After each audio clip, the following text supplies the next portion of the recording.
All right, Boker Tov, everybody. Today's daf is Kuf Yud Zayin 117, and we pick up with the Gemara on the Mishnah. The Mishnah was about the notes of Chad, and we are going to now have a fun opportunity to discuss how the Nachala worked in for the generation that went into the land of Israel.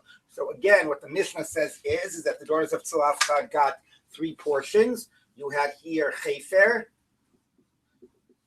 you had Chad and his brothers. Whatever. I don't know what I'm doing here. Okay, you had a couple of brothers. Okay, you had Chad. Okay, and then he died, and he had his daughters. All right, so, and it says that his daughters got three portions. How did they get three portions? So it assumes that Chefer that the people who got the portions in the land of Israel were those who left Egypt. All right, even though they didn't enter in, we imagine it as if they had gotten their portions, and then they died in the Midbar, and then they passed it on to those who went into the land of Israel. So the relevance of saying, and this is going to be the question, whether it is Yotzei Mitzrayim or Labai Haaretz.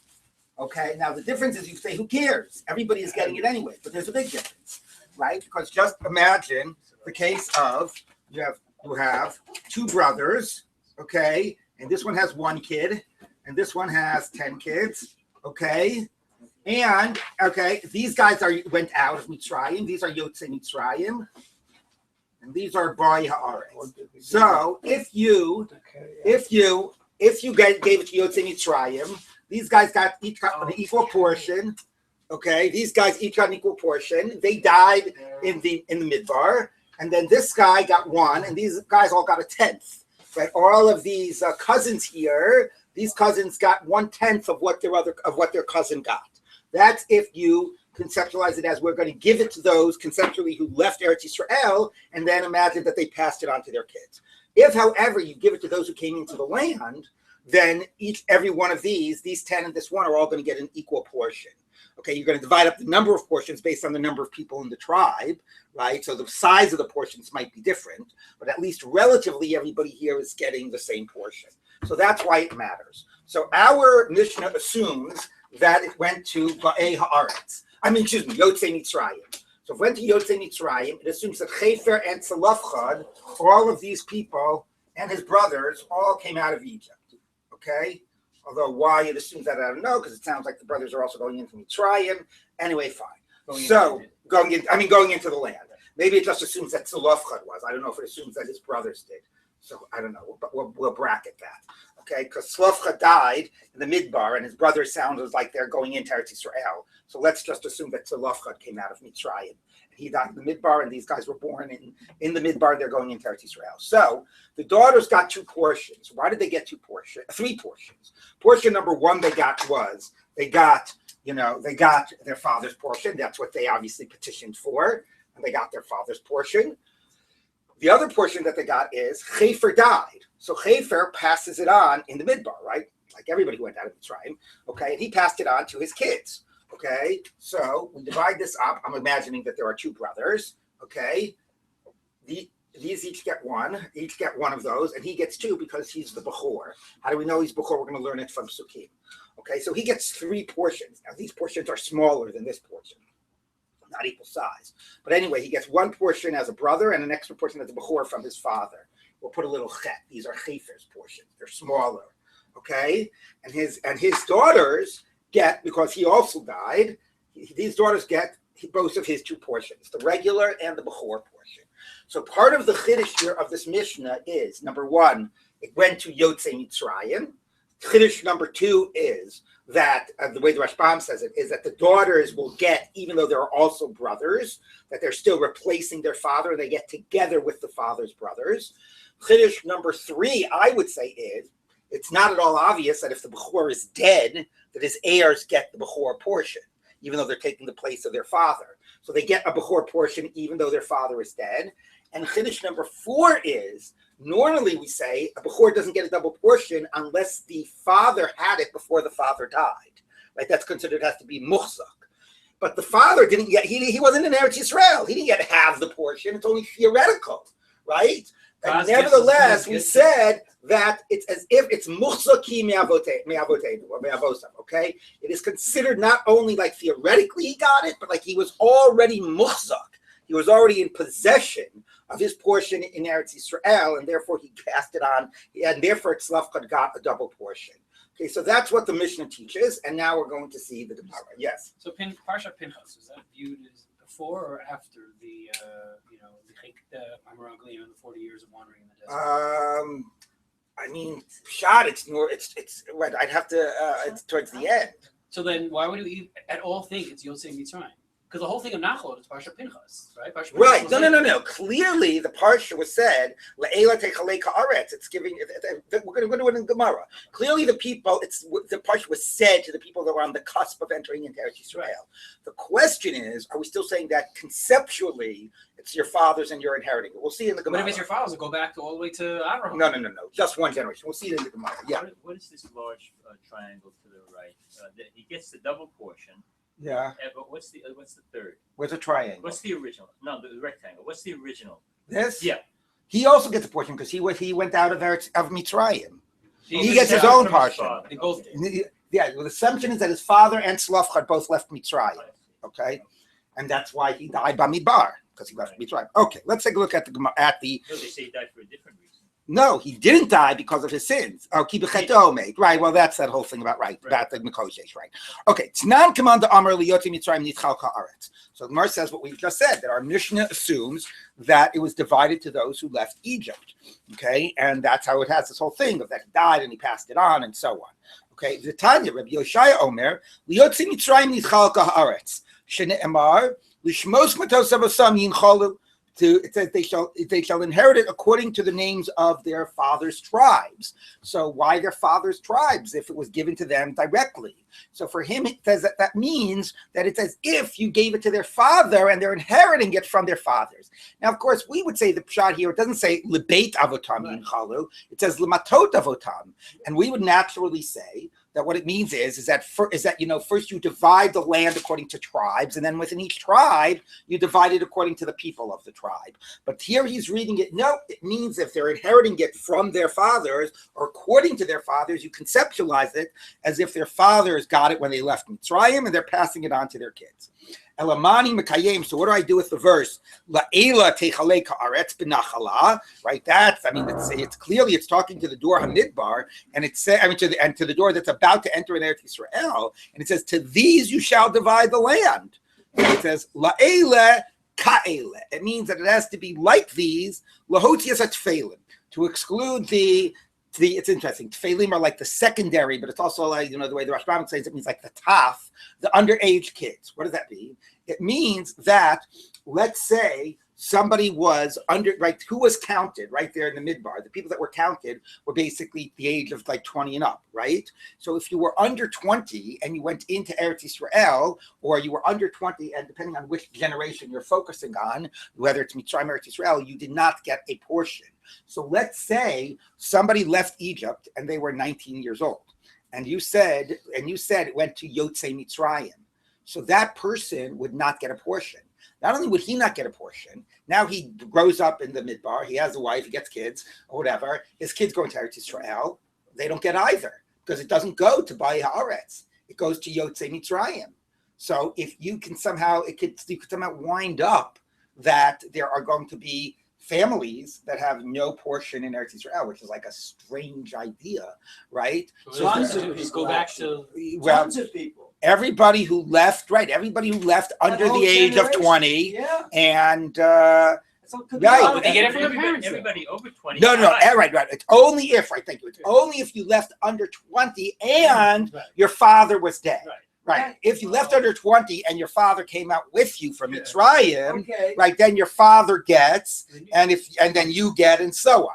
It's only if you left, right. So you had to have left under 20 and if the father be dead, and then you would have All these people are over 20, they all were killed in the midbar. Right. So so it's kind of a strange equation.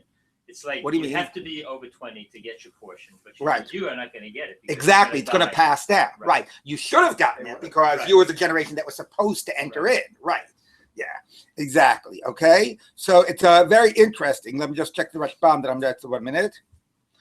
Right. B'schus Moshe v'lo hayeh lahem shum marish yetz Mitzrayim. Right. Okay. Yeah. So that's it. So you have to have been 20 if you left Mitzrayim. That we learn Ka'ela. You have to be like this generation, but ultimately it's given to the previous generation. You are like the replacement of the previous generation that should have been the ones to go in. So it's only going to go to the previous generation based on those that were the age of 20. And it is possible if somebody left, again, under the age of 20 and no father alive leaving Mitzrayim, that you would actually have the whole family not getting a portion in Eretz Yisrael. Rabbi Yonasan Omer, L'boy arts and chalka haaretz. So, no, he disagrees. It's more pshat of the psukim. It goes to the ones that are entering in. Shenemar, la'ela techaleka aret, benachala. That's good, pshat of the psukim. Elamani mekayem, lishmos matos avasam yinchalu. According to the names of the fathers or the tribes of the fathers. This is a different type of inheritance from all other inheritances. All other inheritances, chayin yorshin mesim. The living inherit from the dead. The kan mesim yorshim chayim. Here, the dead inherit from the living. What does that mean? So let's read the mashal, and then we'll sort of spell it out. Amar Rabbi, let me give you an example. What is this similar to? Let's say you had two brothers, Fred and John Cohen, okay, and they were living in one city. And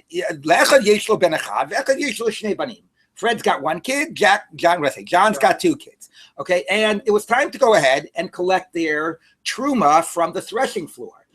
So Fred and John say, if we go ourselves, the guy who owns the balabayas here gives one equal portion to every Kohen who comes to the door. So let's send our kids. Then we'll get 3 portions between the two of us rather than just 2 portions. Okay, presumably he wouldn't give with the fathers and the kids together. Okay, and they went to the threshing floor.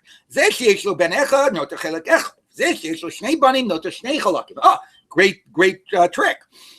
Now, of course, it wasn't for the kids. The kids came and they give it back to their fathers. The fathers have this whole deal going on. So what do the fathers do? The fathers split the 3 between them. Each of them gets 1.5. And they each get 1.5. And then, and then the fathers would then, if they were to die, would pass it on to the kids. So it's like one of those classic jokes. We got this whole scheme going on. I could tell you a lot of good Jewish jokes like that, but I won't right now.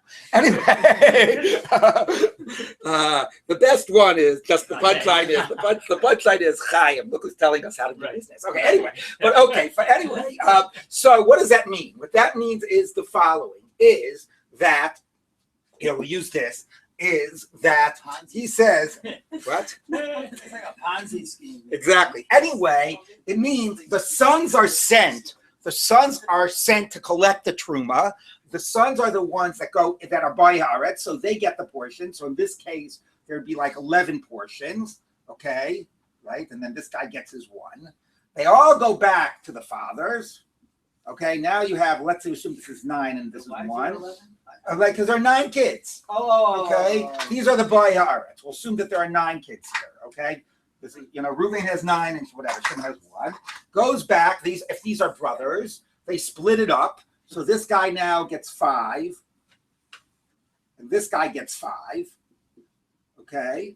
And then they're dead, remember? So that's Chaim, Mesim, Yoshim et Chaim. You view it like they passed it back to their fathers. Their fathers died. Now it passes it back down. Okay, now this guy is still not going to be fair in the sense that they're not going to get equal sized portions, but it's going to be a little fairer. Between these 9, they're going to get 5, and this one is going to get 5.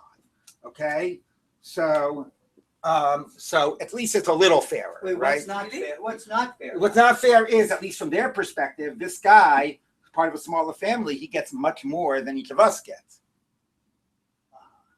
Okay. Actually, I take it back. It's the exact same unfairness, right? Because he gets 1 portion and they get the same size portion between the 9 of them. So actually, right. I'm sorry. So actually, it's the same inequity between them. The reason it's different. So then you say, why bother? Right? At the end of the day, it's just the relative size. At the end of the day, he got 1 size. He got 1 size. All these 9 got 1 of this. So why didn't you just give it to them and have them be Moshe? So it does not matter between the brothers. Between the brothers, it would not have mattered if you started here and went down, or you started here, went up and went down. You know what it matters? For them in a different family, right? Because if this is these not working? Okay. If this is right, this is one family, and here's another family. So this other family, right? Let's just say it's one guy and one kid. All right. So, let's think. So how would it work? So if it was, yeah, what we're trying to do is understand why it matters that it didn't just go to Bai Haaretz, it went to Bai Haaretz and they pass it back to their fathers and go down to their kids. Okay? That's how you conceptualize it. They all went to the Goren, they got 10 portions, they passed it up, it came back down, they each got 5. Yes? Okay, but the question is, why does that matter? Right? Even if it went to them, they would get 2 equal-sized portions and they pass it down. That's what's happening. Each family is getting an equal-sized portion. These 9 have to divide 1 portion. This one gets 1. Why does it matter that you start at Bai Haaretz and you go up and then go back down? You don't understand the question? I understand the question. Okay, so here's why it matters. It matters because of the relative amount they get to other families. All right? If you went, let's imagine this was another family, not this family. Okay? So if this is right, if you decided it was going to go to, what do you call it? To Yotzei Mitzrayim, he would get 1, he would get 1, he would get 1. They pass it down, and he'd have 1, they'd have 1, they'd have 1. Right? So that would be relative, because it's going Labai Haaretz. All right. In this case. He has 1, they have 5, they have 5. You see that? Mm-hmm. Pass it up, comes back down. 5, 5, and 1. These have 5 times as much as he does. Do you understand the difference? Yeah. If you started here, then each family would have 1. Now, because you start down here and go up and come down, these guys each get 5 times as much as this guy gets. And the brothers decided to do this division irrespective of the fact that brother number 1 had so many more kids. They didn't decide. That's the halacha. The halacha is l'matos avos avosam yinchalu. You who come into Mitzrayim are le'ela techalei ka'aretz. But then you have to get it through your fathers. We sort of give it to you and divide it according to you, and we give an equal portion to everybody here.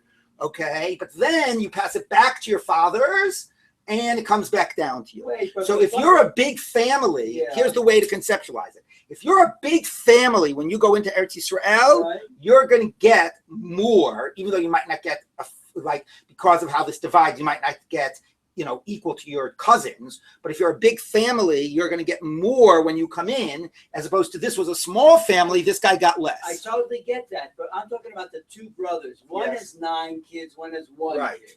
They didn't have to pool all the lots and divide it, right? They had. What do you mean? It wasn't a choice. It's what the pasuk says. Rebbe's mashal is he's making you think about how this could play out by a deal in real life if the brothers made this deal when they went to get the truma. But that's just the mashal. The point is the pasuk says that's how it works. They sent their kids to get Eretz Yisrael. The kids gave it back to the fathers, and then the fathers gave it back to the kids. And you don't have a choice. That's what the pasuk says. Wait, you don't have. That's the way it works. Mason Yoshim Esachayim. The mashal is confusing you. It's not a deal. Okay, it's what the pasuk is saying. Yes. I don't understand. I mean, why you have to go through this whole complication? Why can't you just say, like we were saying before? I don't know. I don't know what to say about that. Okay. Yes. They were the same tribe, no? The brothers. Yeah. 2 different tribes. No? Yeah. No. Brothers had to be the same tribe. It all goes by father's family, right? Okay. All right. So fine. So that's, by the way, I'm not even getting to the next level of complexity, which is a whole debate of Rashi and Tosfos about this. All right, so now the Gemara, you can read the Tosfos. So now the Gemara says like this. By the way, I just want to say that one thing to think about as we're doing this is about, are you getting from your fathers? Are you getting and passing back to your fathers and getting from them? There's a nice way to sort of think about this more, sort of philosophically, right? About what do the parents bequeath to the children? what do the children go ahead and then are able to bequeath back, to their parents. And it's also about our relationship to Eretz Yisrael. How much is our relationship to Eretz Yisrael a sense of, right, a heritage, an inheritance or whatever, but the generation that went in, they conquered the land. How much is anything we accomplish in life, what we do ourselves or what we've gotten from our parents, So I think there's a lot of power to the different models that are being presented here.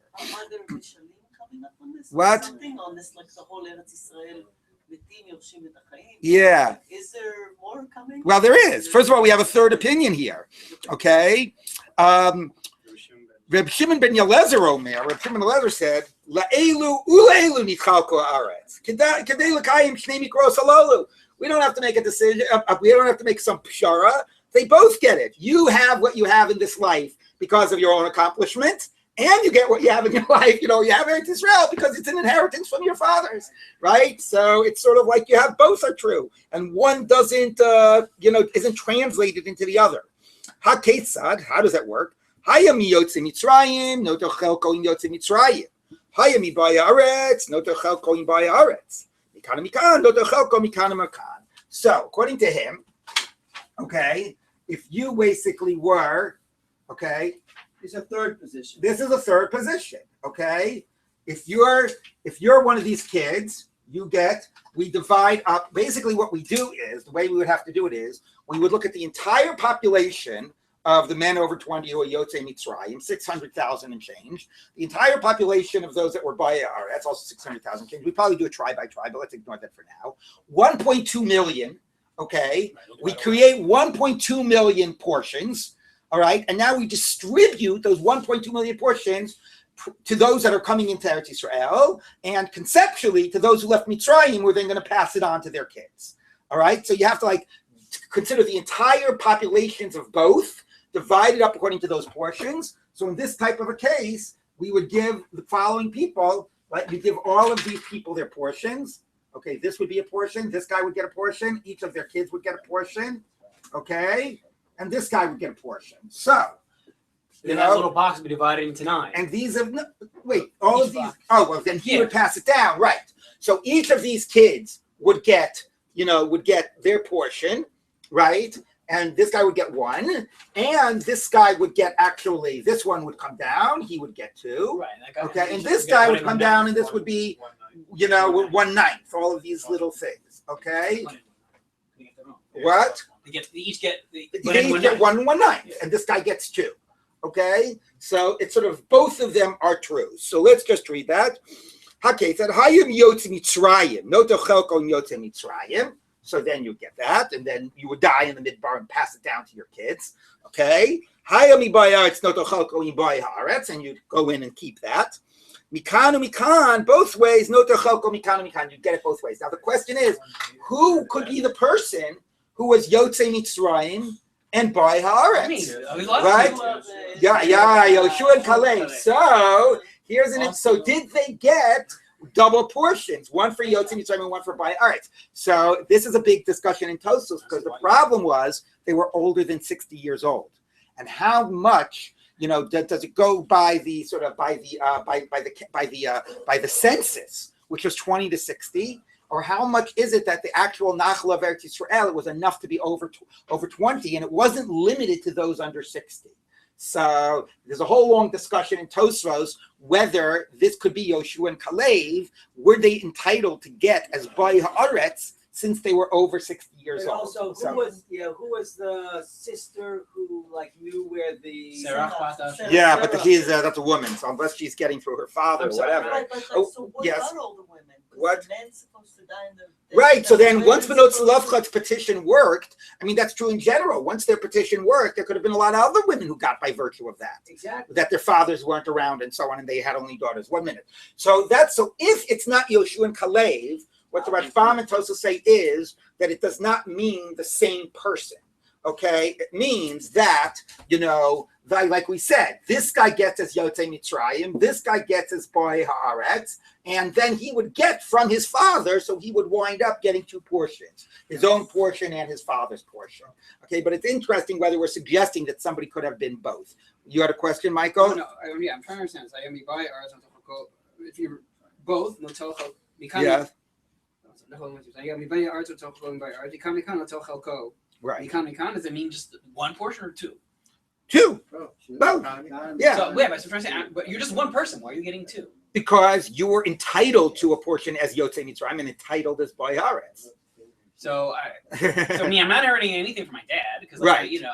I understand. I mean, the issue of Yoshua and Kalev, I agree with you. The issue of Yoshua and Kalev is not just an interesting in whether they got above the age of 20. It's like whether you can double dip. Yeah. Right. I understand. Like, but I think there's a power. Like, as a Yotzei Mitzrayim, your generation was like awarded the land of Israel, but you failed to see it. As a Bayer, it's I understand. It's like, can you get it double? The other point I want to remind you is this issue of under the age of 20, right? It's actually helpful that you have it both ways. Because if this person left under the age of 20 and his father didn't leave and he had all these kids, at least the kids are going to get by virtue of themselves. Or the reverse. If this kid was under the age of 20 and he's not going to get by virtue of himself, at least he's going to get by virtue of his father. The worst case scenario is somebody left under the age of 20 and they had a kid under the age of 20. Right. Then it still wouldn't work. Okay. Which is definitely possible. Okay. So if the father still yes. died, even if he didn't leave Egypt, the underage child is going to receive, as opposed to the underage child whose father died, right? One more time. What if the father didn't leave Egypt? Right. Died in Egypt and the kid left underage. No, but he didn't die. He didn't. Why did he not leave? Are there any cases where the father stayed? No, I mean there's midrashim about people dying at whatever. But Okay, yes, yeah, okay, yeah, okay, fine. All right, so now let's see. So now the Gemara continues. The Gemara says like this. Okay. Let me just check one thing here about this Rabbi Tom. Hold on.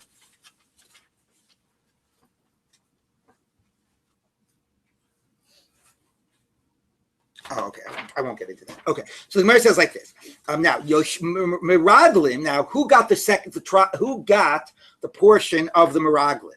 Okay, since those were Yotzei Mitzrayim. So assuming it was going presumably this is going still according to this opinion that it was both Yotzei Mitzrayim and Boi Haaretz. So now we have to wonder about the people that should have gotten, but somehow there was a sense that they lost their right to it. So there's a sense that the Meraglim page says that it's a sifrei. Right. They were shined. Right. So because the Gemara is also going to make a drasha, it says well, see Meraglim Yoshua the Kalev not Lu Chelkam. So Yeshua and Kalev got it. Now, how do we know that the Meraglim, okay, they were showing, but still maybe they got it and they passed it on to their kids. So as Rabbi Dov just said, there's a sifrei that says Ka'ela means that they have to not be Rishayim. The earlier drasha, La'ela, Ka'ela, that if they were Rishayim, you didn't get it. But that doesn't mean that it was like a lot of, like anybody who was, not a normal run-of-the-mill Rush. Only the big named Rishayim in the stories there. But the other thing is a specific drasha from the pasuk. It says by Yoshua and Kalev, it says Chayu min hanashim ha'ele. They survived from the Meraglim. So the drasha is they survived. They were sort of enriched from the Meraglim. That they inherited what should have gone to the Meraglim. So the kids of the Meraglim now were out. But if they were Boi Haaretz, that's again nice when you have this drasha of Yotzei Mitzrayim and Boi Haaretz. That even if you didn't get by virtue of your fathers, because your father was underage or your father was one of the Meraglim, you were able to get by your own, virtue. I really like this approach that it's to both because it speaks to a reality of like our lives, about what we get from our parents and what we accomplish on our own. And sometimes where people are, are able to merit both, right? And sometimes it's what whatever. Sometimes you only have one of them. Yeah. So we're saying they received their inheritance and then they lost it. Right. They were assigned a chelek because they were Yotzei Mitzrayim, and then that chelek was handed over to Yoshua Kalev. Exactly. Okay. Now, they weren't Rishayim at the moment they were Yotzei Mitzrayim. That's a good point too. Mitlonenim, the Adat Korach, the complainers. Now, who are the complainers? There's a lot of good candidates for that. Right. So I would have thought it was that. The Gemara later is going to say it means the Mitlonenim of Adat Korach. It means the 250 men who whatever. So they lo hayalem chelek ba'aretz. They did not get a portion. And habanim natlu bischus avi avihem. And the sons got, and by virtue of their grandfathers. So what does this mean? So it says, because since the pasuk says by tzlafchad, and this is another way that we know that the Rishayim were not entitled, because it says avinu meit bamidbar V'hu lo haya be'adat Hashem ben what is it? Beno adat what's the puzzle? Michael does that. V'hu lo avinu me'pam v'hu lo haya be'adas. Oh, come on, what's the puzzle? What? It was not with Korah. I know they say that he was not with Korah. It wasn't like Okay. he had his own sin or something. Right. Ki bechet o meit uvanim lo hayu lo. Right here it says avinu meit b'midbar v'hu lo haya b'tol chayida hanoagim al Hashem b'adas Korah. Ki bechet o meit uvanim lo hayu lo. Which means, had he been with Adas Korach, we would have understood why he wasn't getting a portion. So implicit in that is that Adas Korach did not get a portion ba'aretz. Now, what does it mean that they got biskut avi avihem? So if these were Adas Korach and these were the kids, right? But if their fathers also left Mitzrayim, right? If the fathers of Adas Korach also left Mitzrayim, oh, now both of my pens aren't working. Okay. Wonderful. Anyway, I go through these pens faster than anyway. If the fathers of Adas Korach, if these were Adas Korach, okay, and the fathers and all of these were Yotzei Mitzrayim, okay, then the kids wouldn't get by virtue of their fathers, but their grandfather would still pass down through their fathers and go to the kids, yeah, to the grandkids. Their grandfather was also. Yeah, you could have a father and a son that were both over 20 when they were Yotzei Mitzrayim. So if these all were Yotzei Mitzrayim, their kids didn't get by virtue of the fathers, but their kids could get by virtue of the grandfathers. Okay, B'schus avi avihem. Okay, so fine. So now the Gemara continues. Let me just check.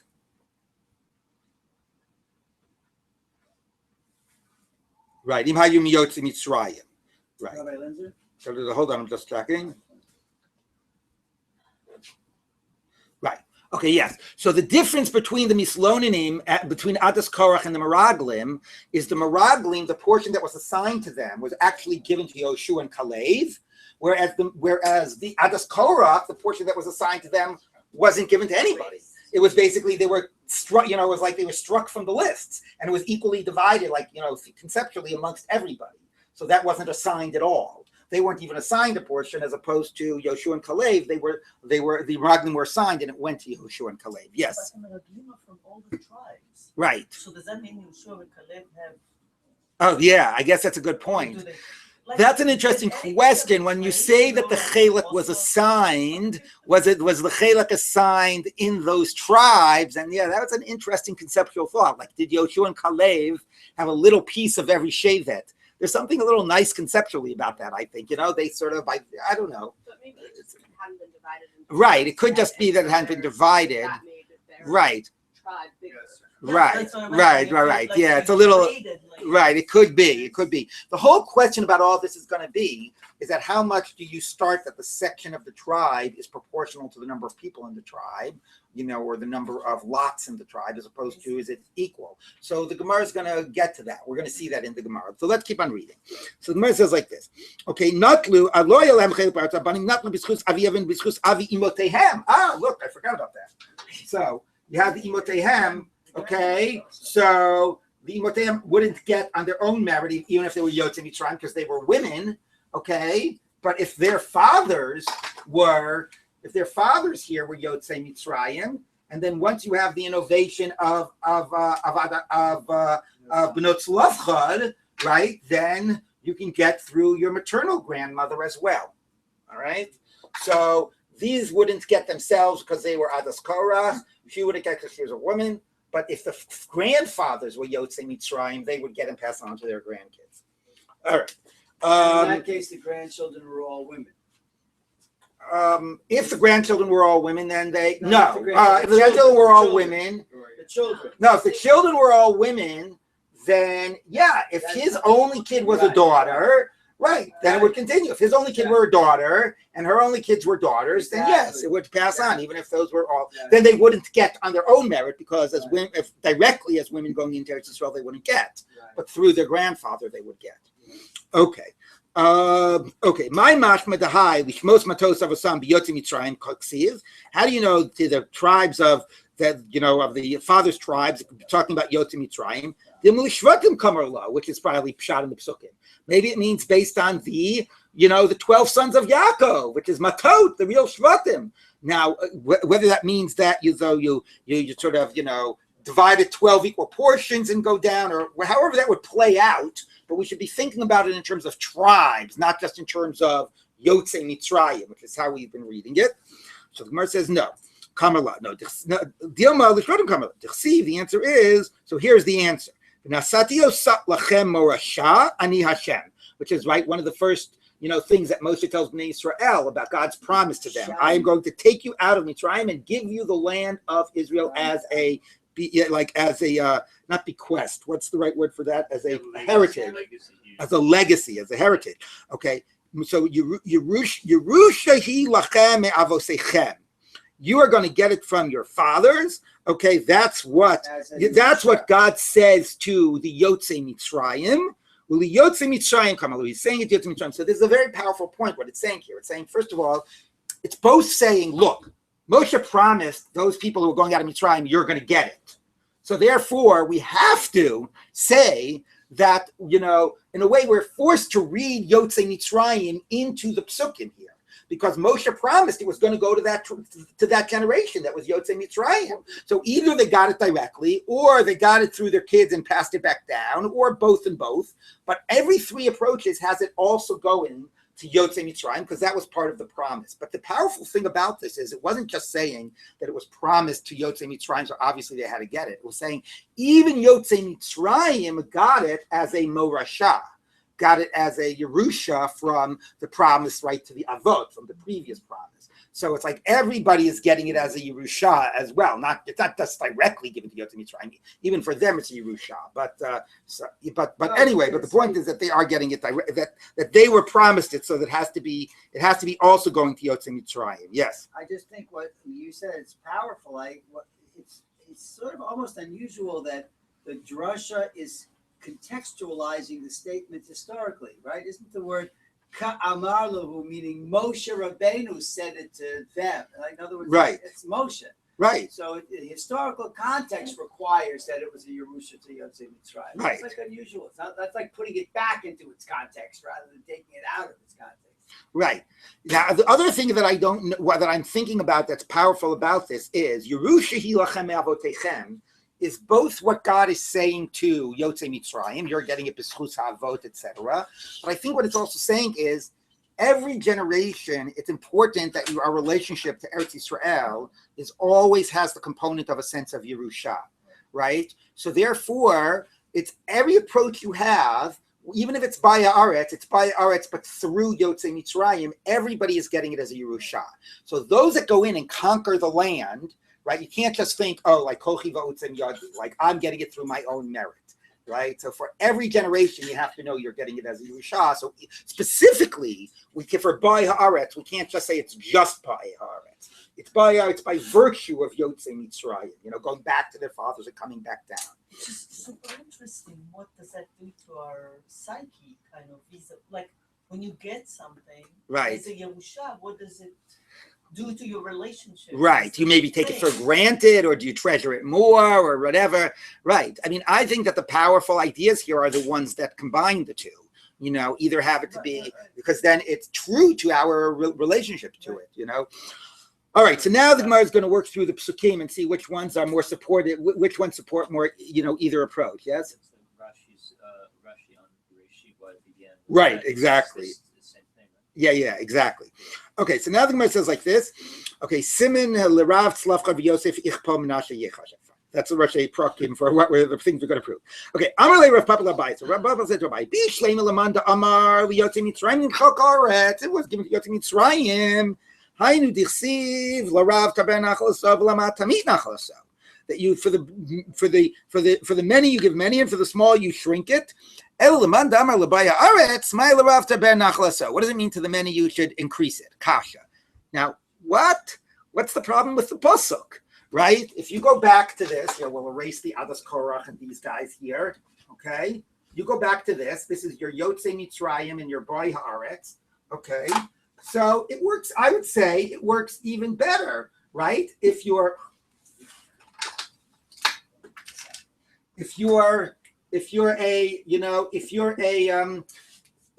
taber nachalaso v'lama tamit nachalaso, the simple sense is it's referring to those who are going in. If you have a lot of people, you give them a lot. If there are few people, you give them a little. That would make sense if we're talking about distributing it based on by haaretz, right? So why does it work better if it's talking about Yotzei Mitzrayim? Isn't it about making it more like?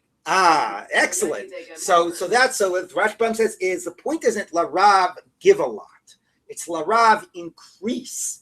And lama'at, you should shrink it. Meaning that, so what it's saying is that if you imagine that this was, it's funny that the Gemara is reading this as pshat, but if it was saying that, imagine in this case you had, right, whatever. This family let's not do it with different brothers. Let's do it like this. I mean, whatever, it is different brothers, okay? And they have however many kids that they've got. And this family's got a lot of Yotzei Mitzrayim and only a few kids, okay? So this is a big family of Yotzei Mitzrayim and a small number going in. And this is a small family of Yotzei Mitzrayim and a big number going in. So it says, Larav, there could be something that was a big family, but tam'it nachalato. You're going to have to shrink it if the people going in is a smaller number. And Lama'at, and even if it was a small family, I'm sorry, Larav, did I read it wrong? Larav, excuse me, right, I'm sorry. Larav, if it's many, thank you. Okay, sorry, I'm getting myself confused, sorry. If it's many, but you're going to increase what you would have thought. You would have thought this guy would get one portion, but because there were many that preceded him, he's going to get, they're going to get like a bigger portion. You should increase it. And so that's, and in this case, the lama'at, if there was a small number, wait, did I get it wrong again? Yes. And if there was a small number of forebearers, tam'it nachalto, even though there's a lot of kids, they're going to be dealing with a lot less because of their forebearers. At first, I thought it was a motivation for Yotzei Mitzrayim to go through the Midbar to go to Eretz Yisrael. But that only works if there were a lot of Yotzei Mitzrayim and only that a small number. Right. It doesn't work the other way. Yeah. So what's motivating the drasha? I don't know. Anyway, that's what and the Gemara says kash, but it says the other way, to just read it to many give a lot and to few give a few. The Gemara says then it wouldn't say tarbeh and tam'it, which sounds like you're changing it from what it should be. You're growing it and you're shrinking it. So it says kasha. Now, of course, that's not such a kasha. I mean, it's complicated. I got even confused explaining that. But so it's not exactly clear why the Gemara thinks that pasuk works so much better. Tosfos has a different girsa. Tosfos' girsa is, let me see, Tosfos' girsa is, let me just double check it.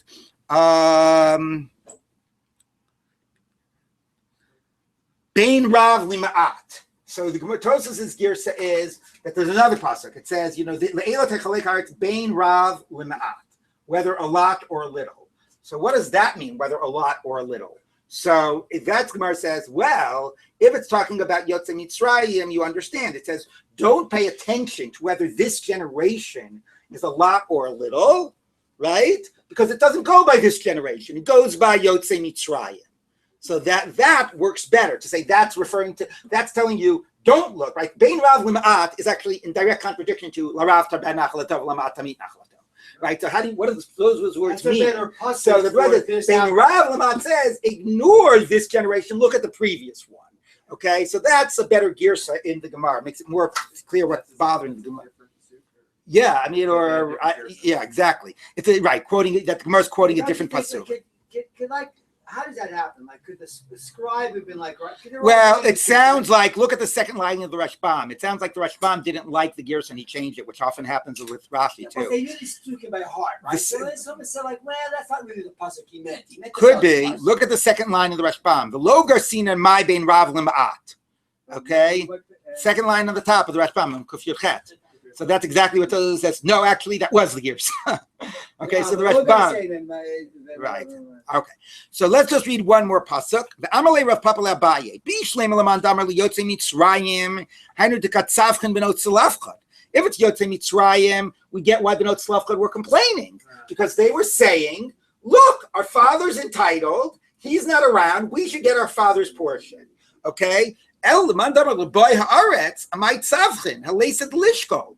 But it's ironic. But if it's l'boy haaretz, then they have to be arguing they're entitled to it on their own. And they were never saying, right? They were not so radical to say, we should be entitled by our, on our own. They were just saying, like, we should be able to take, to replace our father. We should be able, it shouldn't pass to our brothers, we should be able to get from our father. But if it's going to buy haaretz, then, what are they complaining about? It's never like the land was initially distributed to any man in the family that they now are asking that we should get by virtue of that person. They would have to be making a different argument. They would have to be making that we should be getting on our own merit, which is not something that they were making, right? So what were they complaining? Ella, so the Gemara says, no, there is an answer. Everybody understand the question, right? I mean, obviously they wouldn't get either way, but the Gemara is sort of saying in the context of what they were making their complaint, they wouldn't have thought to complain if they had to argue to get it on their own merit. They were only arguing to get it by virtue of their father, which only makes sense if it's Liyotze Mitzrayim. That's what the Gemara is going to say. Ella l'chazara v'lito v'nichse chefer. So as Eli correctly understands, no. Since in the end of the approach, even by haaretz, get it and give it back to their fathers and then are yoresh from their fathers, what they are saying is, hey, look, if we were sons, then we would have gotten it and passed it, back to our, back to our father or back to chefer or whatever. Or if our father had sons, right, they would all sort of passed back, and then we would have gotten it that way. So we would have, our father, we were to get by, it's a little funny, right? What the claim that they should be allowed to pass back is sort of on their own merits. But ultimately what they're saying is that if our father had sons, then our father would have his own portion through the son. Because remember, the way it works by haaretz is you divide according to those who come in.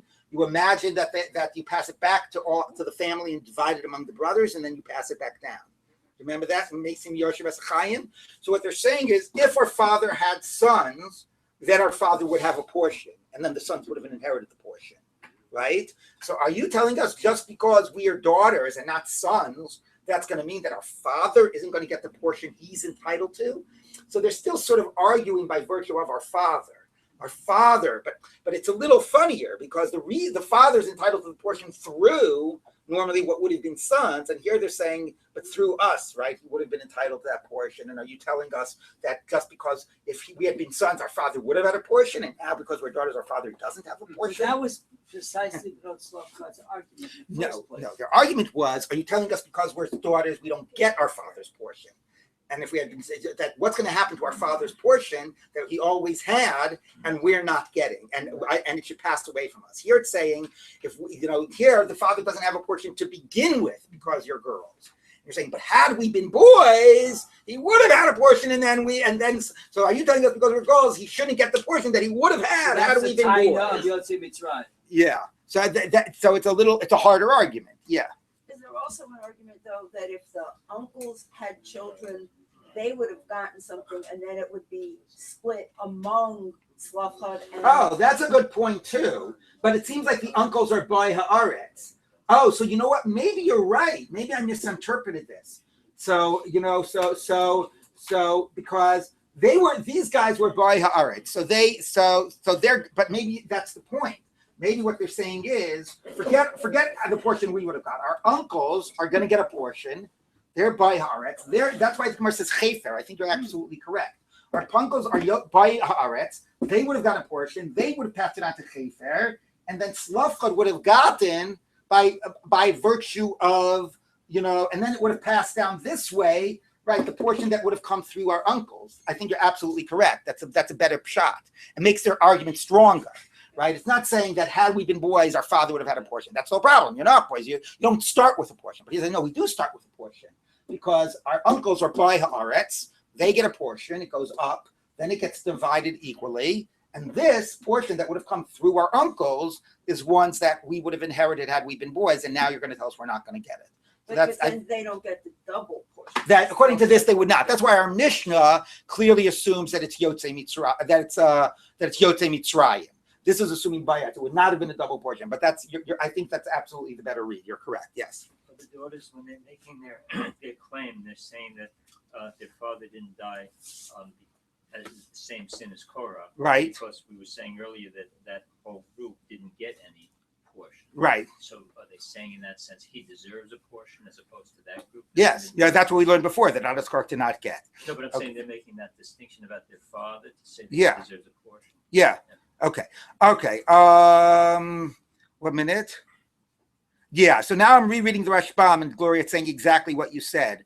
Shehem ache avinu nachalai chaziro solechei for avihem. That's absolutely the right read of the Gemara. So thank you for that. So what they're arguing is, no. Our father would get a portion, not by virtue of us, but our father minimally would get a portion by virtue of our uncles who are coming in the land, and it would pass up and get divided, and that's the portion that we should get. So thank you. That is the correct read of the Gemara. Okay, we will end here for today.